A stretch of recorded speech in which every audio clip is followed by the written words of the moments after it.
Ahora les voy a hablar sobre el origen embriológico de la glándula mamaria.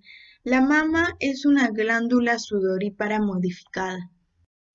Hay que recordar que el origen de las glándulas mamarias se da a partir de la sexta a la séptima semana de desarrollo y se origina en dos bandas del ectodermo, la línea mamaria o pliegue mamario.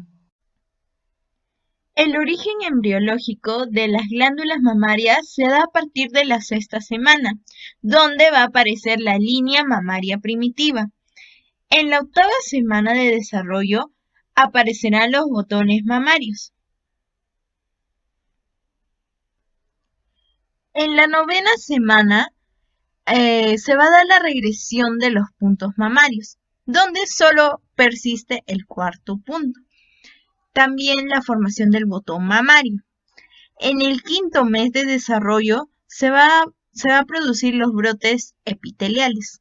Podemos observar en la imagen que vamos a ver la parte de la línea mamaria y botón mamario. Luego se va a formar una cresta mamaria primaria. Luego una cresta mamaria secundaria. Luego por el proceso de canalización, se va a dar origen a los conductos lactíferos y con ayuda de las células mioepiteliales. Durante la cuarta semana de vida embrionaria aparecen de 8 a 10 pares de nódulos.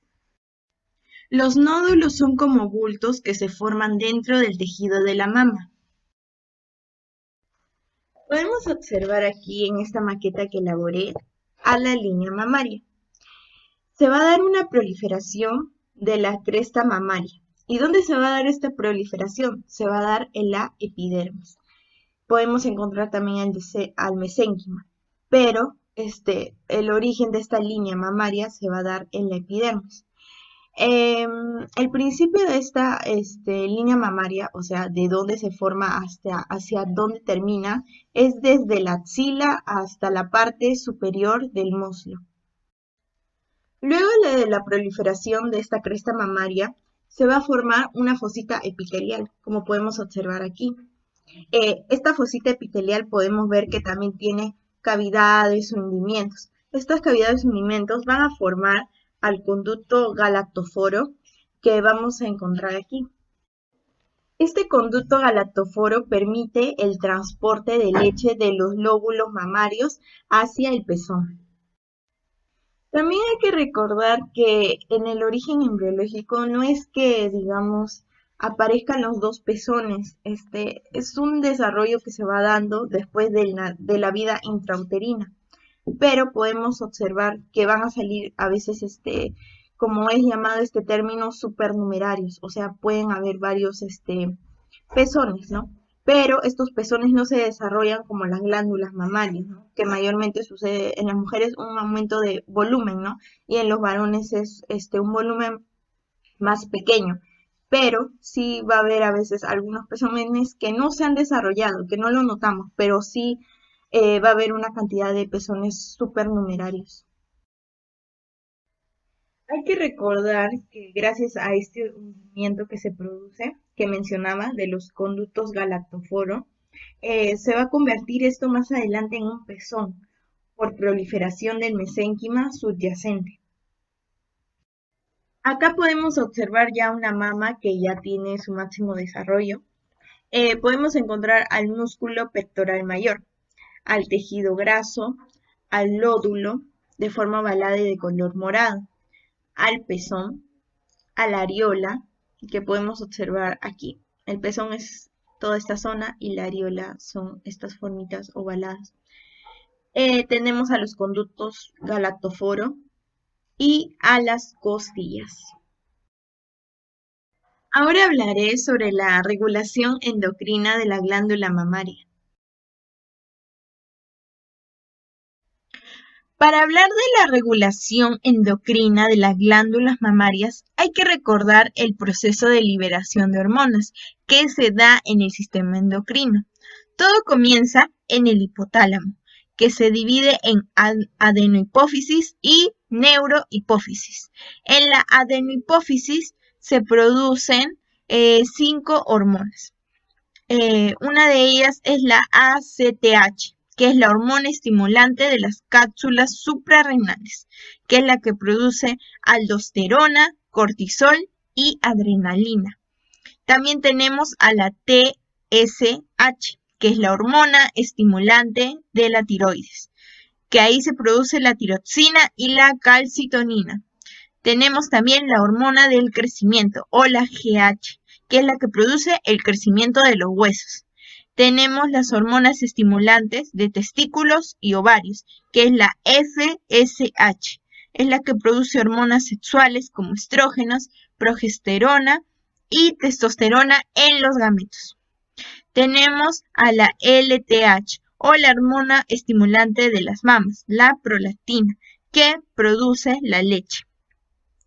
En la neurohipófisis solo tenemos 2 hormonas, que es la vasopresina y la oxitocina. En la vasopresina favorece la reabsorción del agua en los riñones y la oxitocina es la que regula la contracción del útero durante el parto.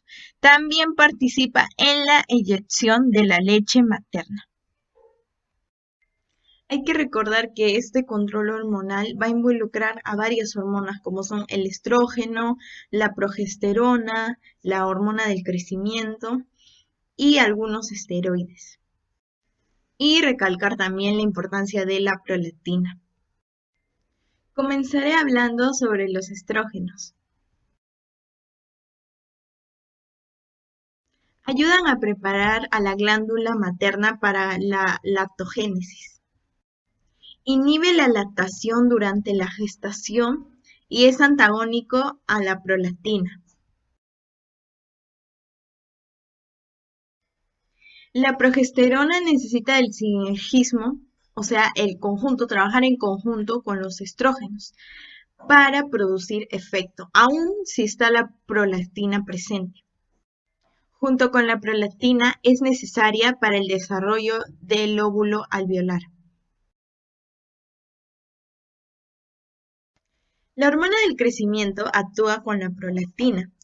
Esta promueve en ciertas fases el desarrollo de la glándula mamaria, o en este caso serían los ductos. Los esteroides adrenales actúan sinérgicamente con la prolactina. Estas van a estimular a la lactosa sintetasa. Acá podemos ver en este gráfico que realicé al hipotálamo. ¿Qué va a producirse? La disminución de secreción de dopamina en el cerebro. Luego va a ir a la adenohipófisis, donde va a aumentar la secreción de prolactina. Esta prolactina, que está secretada, se va a dirigir hacia la sangre y va a seguir aumentando. Luego va a ir hacia la glándula mamaria, donde va a estimular al pezón. Luego se va a ir por la vía aferente sensitiva y va a llegar hasta la asta dorsal medular. Luego se va a dirigir hacia el tronco encefálico y va a volver al hipotálamo. Esto va a ser como un proceso donde se va a seguir repitiendo, tal cual. Lo mencionado anteriormente es porque se da cómo se estimula la prolactina. Ahora voy a hablar sobre el control hormonal en la lactancia y me voy a referir a la oxitocina. Se produce la lactación cuando hay altos niveles de prolactina, estrógeno y progesterona durante la gestación. Luego hay que recordar que va a sufrir una brusca disminución de estrógenos y progesterona. La prolactina es la que va a permitir la secreción de leche y la oxitocina la eyección de la leche. Cuando el bebé succiona, estimula a la eyección de la leche a la oxitocina. Por eso es muy importante el proceso de succión en la lactancia. Así, con el estímulo de la succión se puede liberar la oxitocina. La secreción de oxitocina solo se puede inhibir en casos de estrés. Produce una contracción del útero y es útil para la hemostasia en el posparto. Hay que recordar que en el embarazo se va a inhibir la dopamina. Acá podemos tener un segundo esquema, pero relacionada a la oxitocina. En la hipófisis va a llegar hacia la neurohipófisis y va a producir la liberación de oxitocina. En este caso varía porque en la prolactina llega hacia la adenopófisis. Bueno, volviendo a este esquema, esta oxitocina liberada va a llegar a sangre, donde va a aumentar la secreción de oxitocina. Entonces va a dirigirse hacia la glándula mamaria, donde va a estimular al pezón. También se va a dirigir a la vía aferente sensitiva, pero va a tener una variación que va a llegar hacia las células mioepiteliales. Luego va a llegar hacia la asta dorsal medular y de la asta dorsal medular va a llegar al tronco encefálico y va a dirigirse de nuevo a la hipófisis.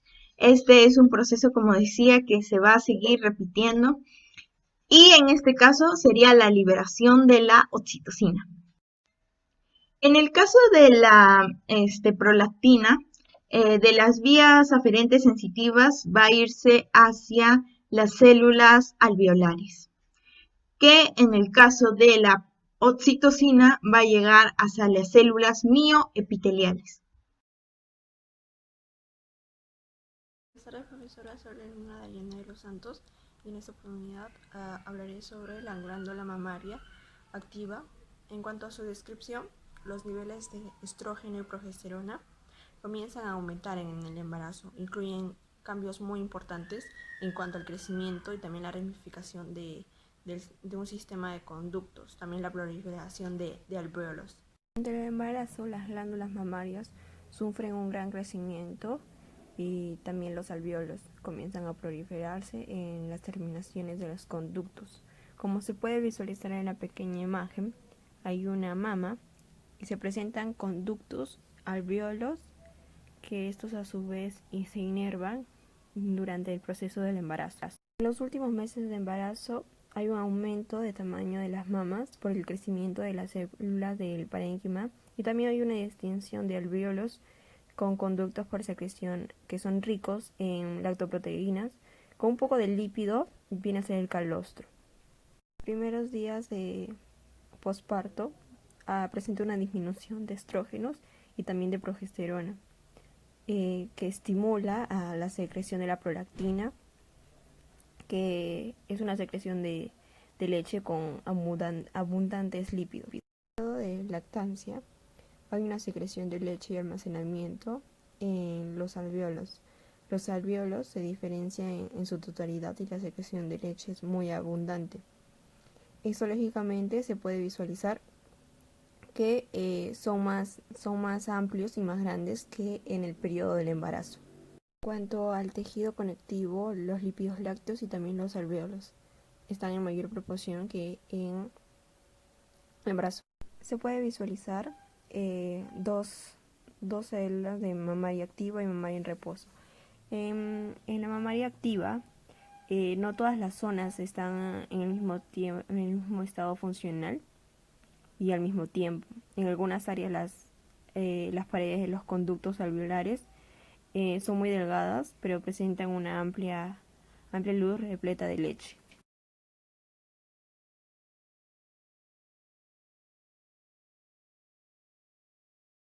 Para la lactancia es fundamental la conservación de los nutrientes, ya que es indispensable para el recién nacido, para que reciba las cantidades necesarias de los nutrientes. Para iniciar la lactancia es indispensable el crecimiento de los tejidos mamarios.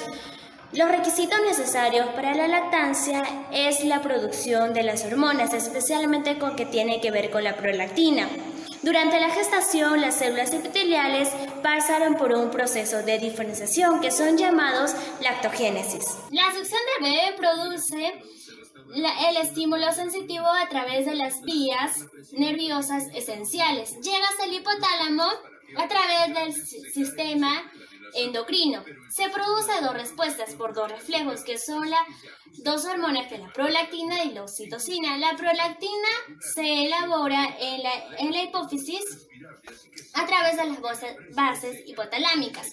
Llega a través de la circulación sanguínea, a través de las glándulas mamarias y se almacena la leche. La oxitocina se elabora a través del hipotálamo y se almacena en la hipófisis. Cumple dos funciones importantes. Por una parte, llega hasta las mamas y a través de las glándulas mamarias, a través de los conductos galactóferos, produce la secreción de la leche. Por otra parte, produce la contracción uterina durante el parto. El niño estimula el mensaje al cerebro de la madre y el cerebro estimula los mensajes químicos que son por dos hormonas a través de la prolactina y la oxitocina.